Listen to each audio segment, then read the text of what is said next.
নমস্কার বন্ধুরা, স্বাগত জানাই আপনাদের বাংলার প্রকল্প ইউটিউব চ্যানেলে।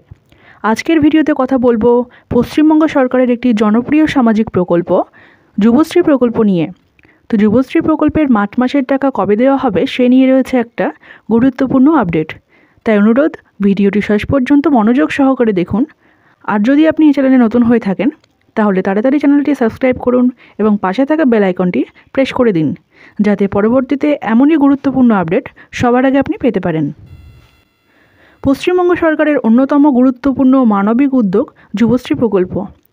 এই প্রকল্পের মূল লক্ষ্য হল রাজ্যের শিক্ষিত বেকার যুবক ও যুবতীদের একটি প্রাথমিক আর্থিক সহায়তা প্রদান করা, যাতে তারা জীবনের গুরুত্বপূর্ণ সময়ে কিছুটা ভরসা পান এবং আত্মবিশ্বাসের সঙ্গে চাকরি খোঁজার পথে এগিয়ে যেতে পারেন। এই প্রকল্পের আওতায় প্রতি মাসে 1500 টাকা করে ভাতা দেওয়া হয় সেই সব যুবক যুবতীদের যারা সরকারি নির্ধারিত মানদণ্ড পূরণ করেন। এই অর্থ মূলত তাদের জীবনযাত্রার কিছু প্রয়োজন মেটাতে সাহায্য করে। তবে বাস্তব অভিজ্ঞতা বলছে এই ভাতা প্রতি মাসে নিয়মিতভাবে দেওয়া হয় না। অনেক সময় দেখা গেছে 3 থেকে 4 মাস বা তারও বেশি সময় কোনো টাকা আসেনি, আবার হঠাৎ একসঙ্গে কয়েক মাসের টাকা পাঠানো হয়েছে। তো ফলে প্রকৃত উপভোক্তাদের মধ্যে অনেকে মাঝে মধ্যে আর্থিক অনিশ্চয়তার মধ্যে পড়ে যান।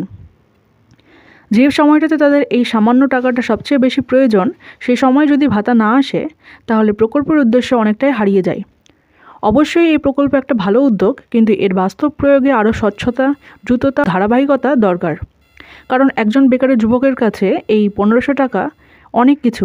এটা শুধু টাকা নয়, এটা তাদের স্বপ্নের পাশে দাঁড়ানোর ছোট্ট কিন্তু গুরুত্বপূর্ণ সাপোর্ট। 2025 সালের যুবশ্রী প্রকল্প নিয়ে সরকারের পক্ষ থেকে একটি ইতিবাচক ভালো পরিবর্তন দেখা যাচ্ছে। এবার সরকার বিশেষভাবে উদ্যোগ নিয়েছে যাতে উপভোক্তারা নিয়মিতভাবে এবং সময় মতো ভাতা পান। আগের মতো দীর্ঘদিন অপেক্ষা না করে এবার সকলেই 2025 সালের জানুয়ারি ও ফেব্রুয়ারি মাসের টাকা পেয়ে গিয়েছেন 24 থেকে 27 মার্চের মধ্যে। এই নিয়মিত পেমেন্ট প্রক্রিয়া যদি আগামী দিনেও চালু থাকে তাহলে উপভোক্তারা আর্থিক দিক থেকে অনেক বেশি স্বস্তি পাবেন। মাসের শুরুতে নির্দিষ্ট সময়ে টাকা হাতে পেলে তারা নিজেদের প্রয়োজনীয় খরচ সঠিকভাবে মেটাতে পারবেন। ফলে যুবশ্রী প্রকল্প আরও উপকারে আসবে এবং প্রকৃত উপভোক্তারা এতে বেশি সুফল লাভ করবেন। এপ্রিল মাস শুরু হয়ে যাওয়ায় এখন যুবশ্রী প্রকল্পের অধীনে বাকি রয়েছে শুধুমাত্র 2025 সালের মার্চ মাসের টাকা, অর্থাৎ 1500 টাকা। ইতিমধ্যে জানুয়ারি এবং ফেব্রুয়ারি মাসের টাকা পেয়ে গিয়েছেন মার্চ মাসের 24 থেকে 27 তারিখের মধ্যে। তো এতে বোঝা যাচ্ছে সরকারের পক্ষ থেকে নিয়মিতভাবে পেমেন্ট দেওয়ার একটা ইতিবাচক চেষ্টা চলছে।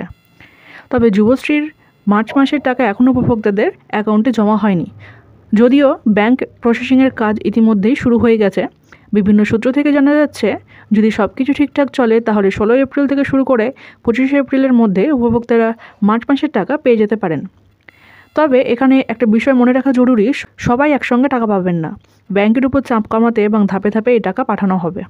প্রথম দফায় যারা 2021 সালের আগে থেকেই যুবশ্রী প্রকল্পের সুবিধাভোগী হিসেবে যুক্ত রয়েছেন এবং দীর্ঘদিন ধরে নিয়মিতভাবে ভাতা পেয়ে আসছেন, তাদের অ্যাকাউন্টে আগে টাকা পাঠানো হবে। এরপর বাকিদের টাকা, যারা তুলনামূলকভাবে নতুন, তাদের টাকা 2 থেকে 3 দিনের মধ্যে পাঠিয়ে দেওয়া হবে। তো বন্ধুরা, এই ছিল আজকে যুবশ্রী প্রকল্প নিয়ে ছোট্ট একটা আপডেট।